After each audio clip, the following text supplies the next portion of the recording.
Boa noite, irmãs e irmãos também que estiverem assistindo. Hoje a gente continua, então, nossos estudos, né, em Ruth 3. A primeira parte a gente já falou um pouquinho, né? A primeira parte foi de Ruth 3, ali dos versículos 1 ao 12, e hoje a gente vai terminar esse capítulo de Ruth. Então, para a gente lembrar um pouquinho que a gente estava vendo, a história de Ruth, né, ela se passou no período dos juízes, mas muito possivelmente, apesar da história, né, de Ruth e Boaz ter sido passada oralmente, ela foi escrita mesmo, muito provavelmente no período da monarquia israelita. Ou seja, a monarquia começa com o rei Saul, passa pelo rei Davi, né? Então, muito possivelmente a partir desse momento em que ela foi escrita.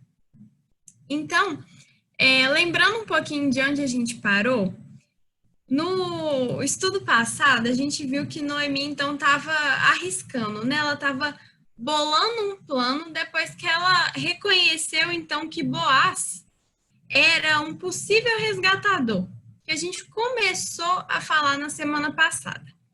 Então, a gente para um pouquinho depois na parte em que Ruth pede Boaz em casamento. Lembrando que, assim, Ruth pedir Boaz em casamento era algo totalmente contracultural da época. Mesmo que contracultural, não era algo errado. Era só fora mesmo do padrão, né, do costume israelita, mas não era algo errado. E lembrando que Ruth, inicialmente, né, por que ser algo contracultural assim? Primeiro que Ruth era mulher, então a mulher pedindo o homem em casamento. Em segundo lugar, a gente lembra que Ruth ela tinha vindo de fora, né? Ela havia se convertido ao Senhor. Isso é muito importante da gente lembrar o tempo todo, mas ainda assim ela era considerada ainda por muitos como estrangeira. E também ela era muito mais nova do que Boaz. Então a gente vê que não era algo muito comum o que aconteceu. Ainda assim ela teve coragem de fazer isso, né? E a gente pode lembrar também que Ruth ela não ficou esperando ali para ver uma segunda intenção, nem nada. Ela já foi logo honesta. Ela falou com Boaz que ele era o resgatador e pediu para ele exercer esse papel, ou seja, casar com ela. Ela não fica esperando para ver o que ele vai propor, se ele ia sugerir alguma coisa ali que não era muito correta. Não. Ela fala logo de cara qual que é a intenção dela, né? Ela é muito honesta nisso. E a gente lembra no versículo 12, que foi o último que a gente estudou na semana passada, em que Boaz responde assim, lendo agora, né, a Bíblia. Porém, agora é verdade que eu sou remidor, mas ainda outro remidor há mais chegado do que eu. Remidor é traduzido como resgatador aqui, é só um sinônimo. E a gente vê que Boaz, ele então explica para Ruth que ele é o resgatador, mas que ainda há um outro parente mais próximo ainda. Ou seja, pelos costumes de Israel, deveria se seguir essa ordem. Havia um parente na frente dele. Então, Boaz, ele não quer agir de forma inconveniente, de forma errada. Ele quer fazer tudo certinho. Então, o que a gente tem no versículo 12 que a gente começou a falar semana passada? Que resgatador, em hebraico, significa Goel. Goel é um costume, vamos dizer assim.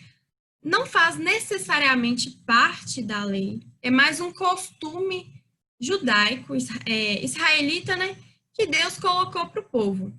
E o que significa Goel? Lá em Levítico 25, quando a gente vai ler sobre o que representa essa figura do Goel, do resgatador, era justamente a pessoa que poderia resgatar, fosse uma viúva, fosse toda uma família, principalmente em caso de dívidas. Ou seja, a família está em dívida, a família ali está, né, com risco de perder tudo, a pessoa ali está viúva, né?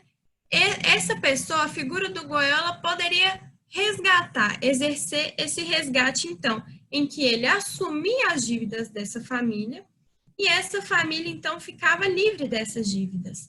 O Goel, o resgatador, ele podia intervir até mesmo em casos de parentes que haviam sido levados cativos em decorrência de dívidas.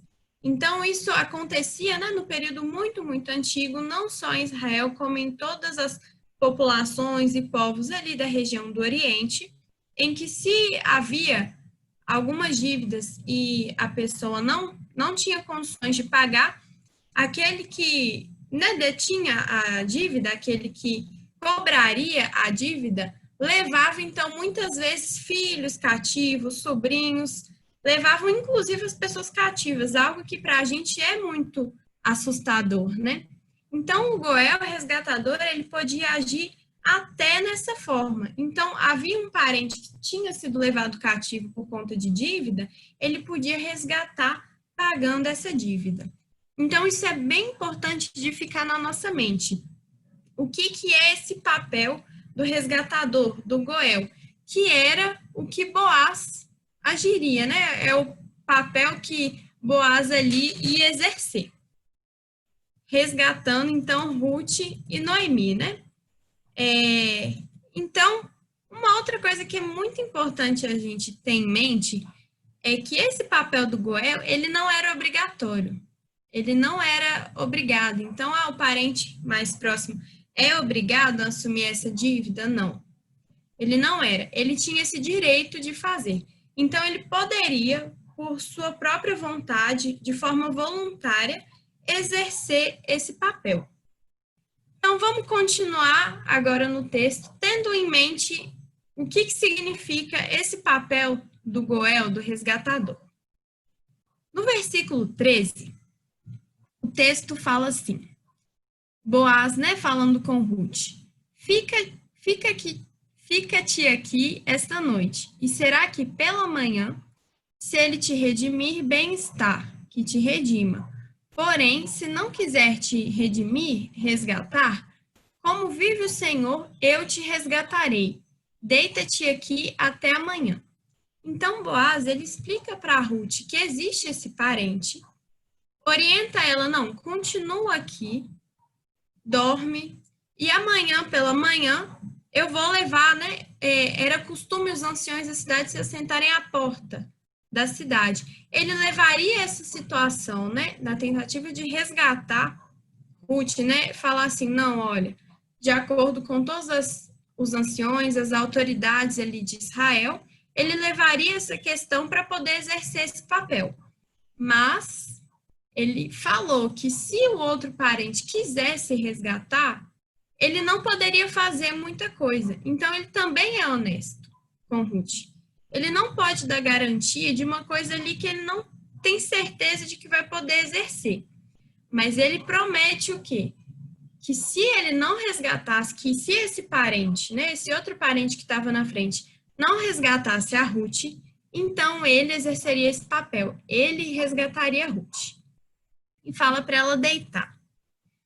E depois, o texto no versículo 14 fala o seguinte: ficou-se, pois, deitada a seus pés até pela manhã, e levantou-se antes que pudesse um conhecer o outro, porquanto ele disse, não se saiba que alguma mulher veio à ira. Então, quando o texto fala conhecer um ao outro, geralmente a gente, na Bíblia, né, muitas vezes esse termo é relacionado a ter relações sexuais. Mas não é bem esse o termo aplicado aqui nesse versículo. Na realidade, o termo usado era uma expressão hebraica que é antes que o homem pudesse reconhecer o seu vizinho, ou seja, aquela hora, né, não tinha luz elétrica naquele tempo, aquela hora da manhã em que estava começando a amanhecer, mas ainda não estava claro o suficiente para que você pudesse reconhecer quem estava ali. Então, alguns comentaristas falam, né, que Boaz deu essa instrução para Ruth para que ela não saísse no meio da noite, poder, né, correr algum risco, até mesmo de sofrer, né, algum tipo de abuso, algum tipo de agressão, mas que ela ficasse ali perto dele e logo de manhãzinha, né, em que já estava claro para ela ir, era mais seguro, para que ela pudesse ir em maior segurança, mas ao mesmo tempo sem que ninguém reconhecesse que ela estivesse lá. Porque, assim, Boaz, ele é muito atento com os costumes de Israel e ele é muito cuidadoso com Ruth. Então, ele prefere, assim, evitar até mesmo a aparência do mal. E nesse episódio, a gente vê muito sobre como tanto Boaz quanto Ruth estavam dispostos a obedecer a Deus, porque era uma oportunidade muito boa, né? Ruth tinha acabado de pedir Boaz em casamento, Boaz tinha prometido que ia tentar resgatá-la. Ele já estava assumindo ali, na medida do possível, né, um compromisso. Eles estavam sozinhos no campo, ele tinha, né, tomado vinho, como diz o texto anterior, ele alegre com o vinho. Era uma oportunidade muito boa, assim, eles já adultos, para eles, né, vamos consumar o casamento de uma vez. Ele nunca tinha casado, ela já viúva, né, com certeza ali, eles não estavam imunes aos seus próprios desejos, às suas próprias vontades, né, até mesmo imunes aos seus hormônios, vamos dizer. Mas mesmo assim, eles não fazem isso. Hora nenhuma no texto dá algum indício de que algum outro levantou essa possibilidade. No texto, pelo contrário, fala que tudo foi feito e o quê? Para honrar a própria reputação do outro. Ou seja, não dá aparência ao mal e, em primeiro lugar, honrar a Deus. Então, eles não desobedeceram à lei de Deus só porque era uma boa oportunidade. Isso é uma coisa importante da gente notar também nesse texto. Ele vai falar muito, né, sobre quem eles eram, Ruth, Boaz, a que Deus eles serviam, né? E eles decidem, então, obedecer a Deus. E aí, continuando aqui no texto, o versículo 15 fala assim: disse mais, dá-me a capa que tens sobre ti e segura. E isso é Boaz falando com Ruth. E ela assegurou. Ele mediu 6 medidas de cevada e pôs por cima. Então foi para a cidade. Então, logo cedinho, eles acordam, né? Antes de já ser claro e todo mundo reconhecer, notar a presença de Ruth ali. Ele, além de tudo, ainda coloca nessas medidas de cevada. É interessante falar assim, 6 medidas de cevada, que como no início do texto passado a gente viu assim, que o texto traz um pouquinho sobre o descanso, inclusive muitos comentaristas eles citam Gênesis, né? Nesse descanso, nesse sentido do descanso que Noemi fala com Ruth, que ela deveria procurar para Ruth descanso, é interessante porque são 6 medidas de cevada, né? E o 7º na Bíblia a gente lembra, então, do descanso, ou seja, Deus descansou, o 7º dia. Então, achei interessante trazer isso para vocês, de que poderia também ser um ato simbólico, de que exatamente 6 medidas para apontar que no 7º seria o descanso, que era o que ele estava indo fazer. E também um sinal do compromisso dele com Ruth, para que Noemi visse, que fosse um símbolo assim, palpável mesmo do compromisso então que ele estava assumindo. Então a gente tem que lembrar que não era obrigação de Boaz fazer isso. Ele podia muito bem continuar com a sua vida, continuar assim, né, sem assumir, vamos dizer assim, essas dívidas, continuar com a sua vida normal, sem exercer o papel de resgatador. Mas ele, mesmo não sendo a sua obrigação, uma coisa que a gente observa muito no comportamento de Boaz é que ele vai além da lei. Ele sempre age com piedade, com misericórdia, com generosidade, né? Ainda que humano. Não era obrigação dele fazer isso, mas ele fez e ele ainda dá né, essas medidas de cevada, de grãos, como reconhecimento mesmo do compromisso que ele estava assumindo, coisa que não era obrigação dele fazer. Então, agora no próximo versículo. E foi a sua sogra, aí Ruth já está falando, que lhe disse, como foi, minha filha? E ela lhe contou tudo quanto aquele homem lhe fizera. Disse mais, estas 6 medidas de cevada me deu, porque me disse, não vás vazia a tua sogra. Então disse ela, espera, minha filha, até que saibas como irá o caso, porque aquele homem não descansará até que conclua hoje este negócio. Rapidinho, gente, esqueci de colocar o meu carregador aqui no notebook. Aí eu ia sair da tela. Pode voltar? Beleza. Então, a gente volta aqui dos versículos 16, 17 e 18. Então, né, a gente acabou de ler os versículos 16, 17 e 18 de Ruth 3, terminando com Noemi falando para Ruth, então, que Boaz não ia descansar até que concluísse aquela questão naquele dia mesmo. Falando, né, não descansará até que conclua hoje este negócio. Então, Noemi, ela se alegra muito com a notícia e diz para Ruth, então, que Boaz ele não vai descansar. Então, enquanto ele não organizar tudo que é necessário, né, para que eles possam se casar. E é importante ressaltar que agora que Noemi já tinha, né, feito ali o plano dela, conversado com Ruth, né, assumiu o risco, foi lá em Boaz, pediu ele em casamento, falou tudo. A gente vê que agora a parte do resgate é uma coisa que só Boaz pode fazer. Não tem mais o que Ruth ou que Noemi pensarem em formas nem nada. É algo que apenas Boaz pode resolver. E então, assim, o que a gente tem, né, na conclusão, então, desse capítulo? Inicialmente, o livro de Ruth é um livro que, assim, quanto mais a gente lê, quanto mais a gente se aprofunda, mais coisa a gente vai aprender.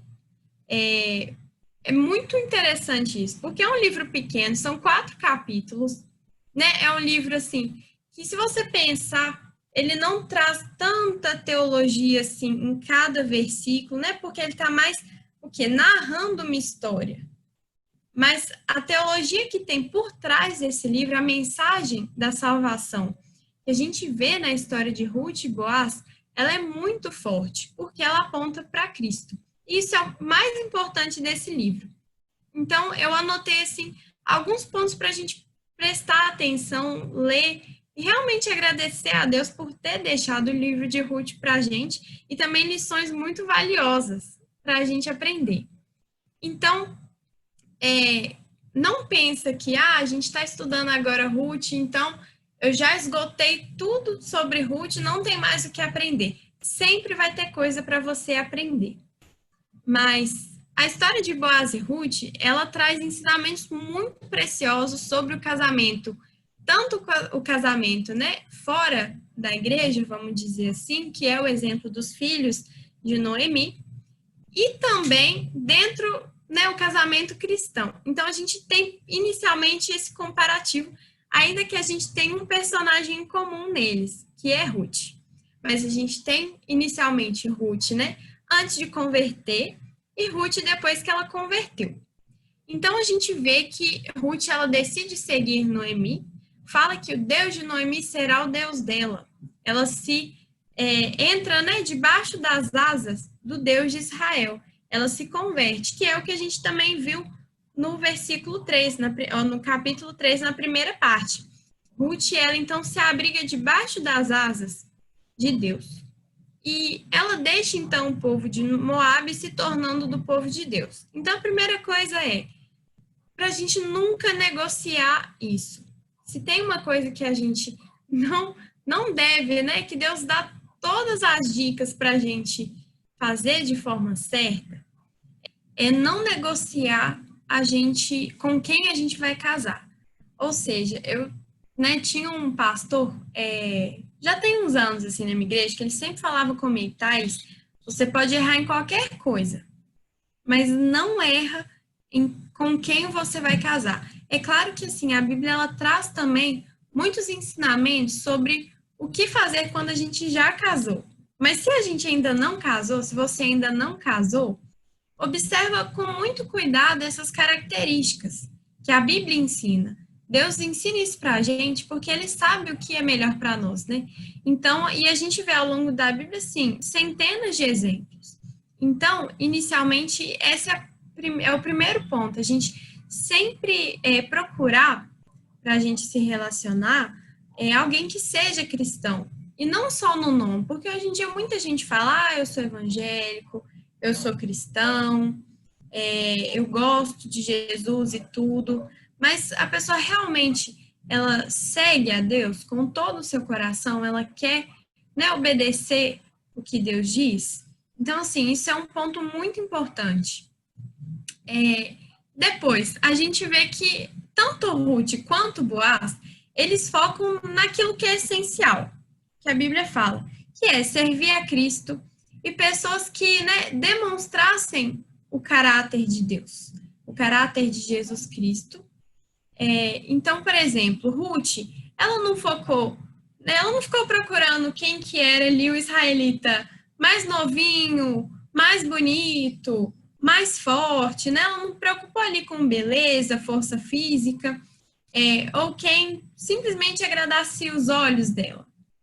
Mas ela focou no quê? Em como Boaz servia a Deus, né? Na bondade de Boaz, na generosidade de Boaz. Ou seja, ela foca ali em características que fazem parte do caráter de Cristo. Então é nisso que ela foca.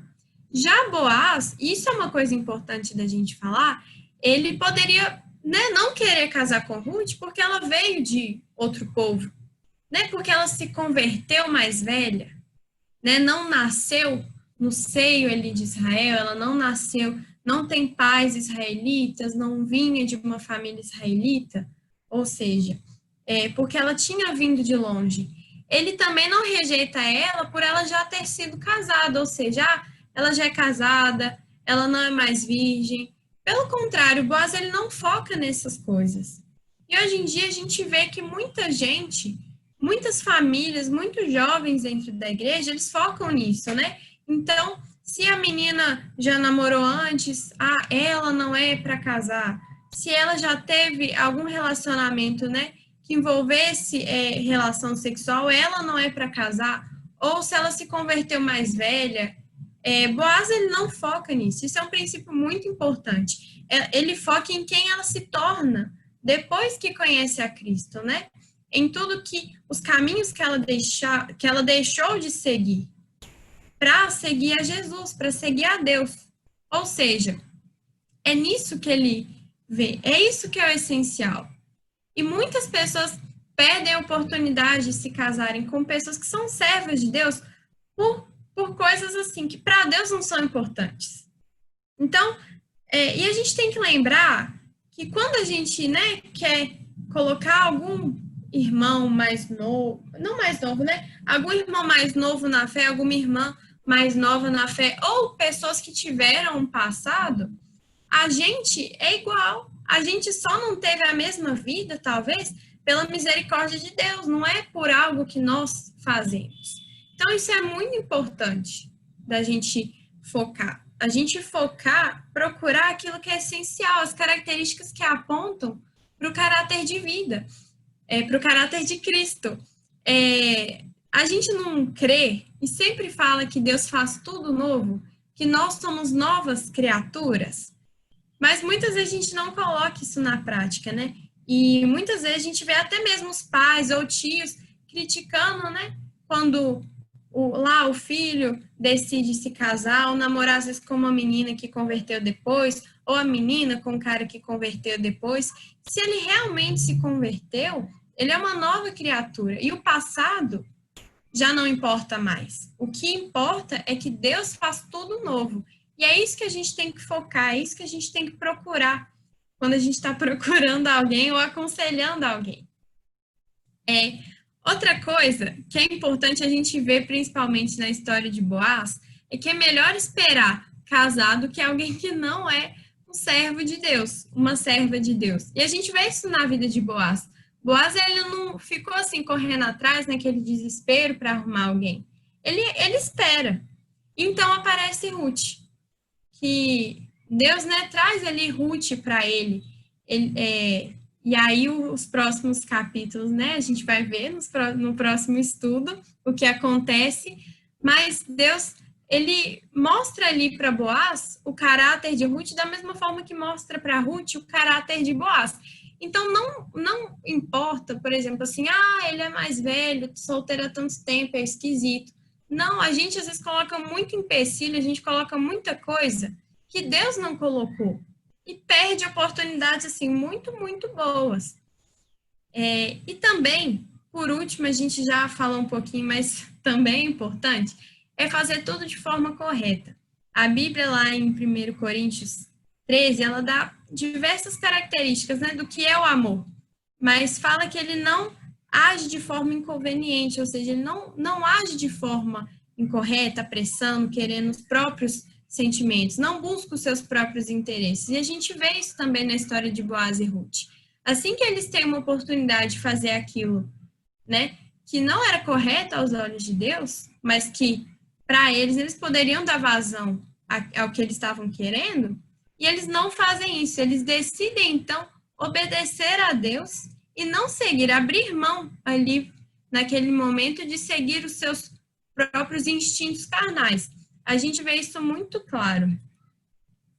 E agora, né, um pouquinho fora assim, das lições sobre casamento, a gente vê ao longo também desse capítulo que essa figura do Goel, ela também serve para mostrar o quê? Que na realidade, nada é nosso. A gente, tudo que a gente tem, tudo que a gente possui, pertence a Deus. Então, por que não? Por que em Israel, né, esse costume, ele não era tão estranho? Porque as pessoas cresceram então com essa ideia de que o terreno delas, a terra, as criações, tudo que elas tinham pertenciam a Deus. Então, se você assumir as dívidas de um parente, na realidade, não é que você é muito bom, que você é bonzinho demais. É que, na realidade, você está usando os recursos que Deus te deu para fazer o bem. Então, aquele dinheiro, aquilo, não era seu. Isso a gente vê muito com o exemplo de Boaz. A generosidade, né, que ele tem, a forma como ele cuida da terra. Ele agia como um mordomo. A terra mesmo, tudo pertencia a Deus. E ele era apenas um mordomo daquela região. E agora, gente, o principal, né? Eu falei várias coisas principais, mas é porque são muitas coisas muito bonitas nesse texto e muito importantes para a gente. Mas o principal é que Jesus, a gente tem que pensar o seguinte, ao ler o livro de Ruth, que o nosso resgatador é Jesus Cristo. Jesus Cristo é o nosso Goel. E que nem mais cedo ali no outro versículo a gente comentou, Jesus ele não foi obrigado a vir. Da mesma forma que o resgatador ele não era obrigado a resgatar, Jesus ele vem voluntariamente. Ele né, se entrega, ele se sacrifica por nós, por nos amar, por querer nos resgatar. Se a gente pensar que da mesma forma que as dívidas naquele tempo eram financeiras, a gente está endividado até o talo, assim, com o nosso pecado. O pecado faz com que nós tenhamos dívidas para sempre com Deus, né? Pois Deus é santo. E nós não tem um ser humano sequer que não peca, que não pecou, com exceção de Jesus Cristo, é claro. Ele foi o único ser humano que não pecou. Fora de Jesus, nenhum outro ser humano está livre do pecado, né? E a gente sabe que o salário do pecado, então, é a morte. Então, Jesus Cristo veio para sanar essa nossa dívida, para nos resgatar. A gente, por nós mesmos, a gente nunca teria condições de salvar a gente mesmo. Então, da mesma forma que Ruth e Noemi, elas não poderiam resgatar-se a si mesmas, elas não poderiam pagar aquele resgate, né, exercer aquele resgate por elas, da mesma forma a gente não pode fazer isso. Então, da mesma forma que elas deixaram Boaz ir lá fazer o que ele tinha que fazer, Boaz foi e somente ele poderia fazer isso, Cristo é o único que pode fazer isso por nós. Ou seja, Cristo é o único que realmente tem o poder de resgatar a gente e pagar essa dívida. A Bíblia fala, então, que Cristo, né, quando ele morre na cruz, ele morreu ali na cruz e levou todos os nossos pecados. Então, através dele, as nossas dívidas estão pagas. Ele é o nosso Goel, ele é o nosso resgatador.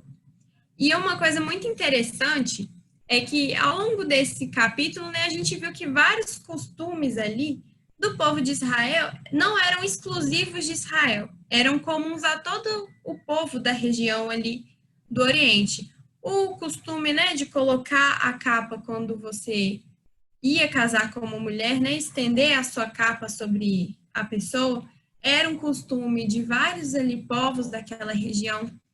Porém, esse costume, né, do Goel, do resgatador, essa figura do Goel, até onde se sabe e onde se tem registro histórico, era um costume exclusivo de Israel. Então, Israel era o único povo que carregava esse costume de possuir um resgatador. Nenhum povo ao redor tinha esse mesmo costume. Eu acho isso bonito demais, porque mostra assim, como que desde o princípio, Deus já colocou no povo, já apontava para o que Cristo faria por nós, para a vinda de Cristo, né? Deus fala desde o início da Bíblia, desde Gênesis, que viria um Messias que iria nos resgatar. E essa pessoa é Jesus Cristo. Mas Deus, ao tempo todo, na história de Israel, ia lembrando o povo disso. E a história de Ruth e Boaz é uma lembrança muito forte disso, dessa figura do Goel, do resgatador. Então, da mesma forma, né, que Boaz resgata Ruth, então, Jesus Cristo nos resgatou. E, e eu não sei se vocês lembram, assim, logo no inicinho do nosso estudo, a gente falou que Ruth, ela falava assim, quer dizer, que Noemi falava com Ruth o seguinte, que ela procuraria, então, descanso para Ruth. Não é eu de procurar descanso? E da mesma forma que agora, né, dependendo ali do que Boaz faria, né, se ele resgataria ou não a Ruth, elas alcançariam descanso terreno. A gente sabe que o descanso terreno ele não é isento de lutas, de dores e de sofrimentos. Mas da mesma forma que elas estavam buscando esse descanso, Jesus promete isso para a gente também. Ele promete um descanso eterno. Mas é uma coisa, e aí assim, que para a gente realmente assim se sentir como Ruth, da mesma forma que agora no capítulo 3, no finalzinho, Ruth está esperando por Boaz ir lá, resolver a situação, ver como que vai ser, da mesma forma como Ruth estava esperando, nós estamos esperando. E nós estamos esperando pelo nosso resgatador. E da mesma forma que Noemi diz assim, que Boaz não descansaria enquanto não resolvesse isso, o nosso noivo, Jesus Cristo, a Bíblia fala que ele não vai descansar até completar a boa obra em nós. Ou seja, Jesus Cristo não vai descansar até vir de novo, né, pela segunda vez, para nos buscar, para nos levar, para morar com ele, para viver com ele. Então, da mesma forma que né, em João 3,16, a Bíblia fala assim, porque Deus amou o mundo de tal maneira que deu seu único filho para todo aquele que nele crê, não pereça, mas tenha a vida eterna. Ou seja, para todo aquele que creia em Jesus, seja resgatado, receba a vida eterna. E da mesma forma que agora, né, a gente tem Ruth esperando, vamos pensar nisso, lembrar disso no nosso dia a dia, né? Que o nosso resgatador, ele não vai descansar. Então, o texto, ele termina com uma esperança muito grande. O nosso resgatador, assim como Boaz estava indo resolver aquilo ali, praticamente na hora, Jesus Cristo, que é o nosso resgatador, ele não falha. E ele não vai descansar até completar a boa obra em nós. Não vai descansar até voltar. Então, a Bíblia fala que ele está preparando casa, né?